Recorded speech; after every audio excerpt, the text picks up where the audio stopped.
Have you ever stopped to think about the massive financial institutions that shape our daily lives? The banks where we deposit our paychecks, secure our mortgages, and plan for our futures. They seem like permanent fixtures, unshakable pillars of the economy. But who exactly owns these giants? Is it a single person, a family dynasty, or something far more complex? Today, we're pulling back the curtain on one of Canada's biggest banking players, TD Bank. You see their branches everywhere, their green logo a familiar sight across the country and even into the United States. You might have a TD credit card in your wallet, or perhaps your parents have banked with them for decades. But the question of ownership, for an institution this large, isn't as straightforward as you might think. It's a question that delves into the very nature of modern corporations and financial markets.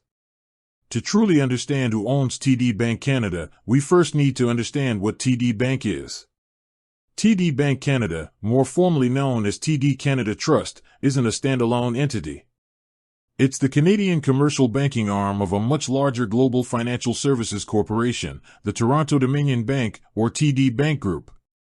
This parent company is a multinational banking and financial services giant, headquartered in Toronto, Ontario.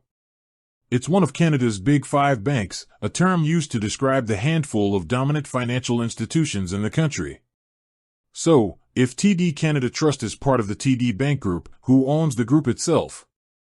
This is where it gets interesting. The Toronto-Dominion Bank is a publicly traded company. What does that mean? It means that ownership isn't concentrated in the hands of a single individual or family.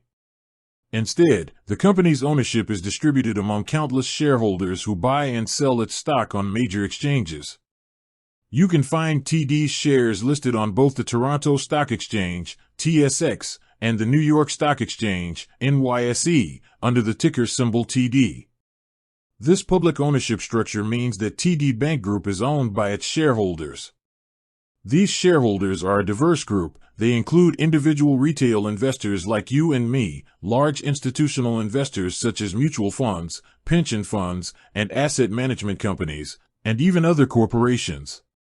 When you buy a share of TD stock, you're essentially buying a tiny piece of the company, and with it, a minuscule share of its ownership and future profits.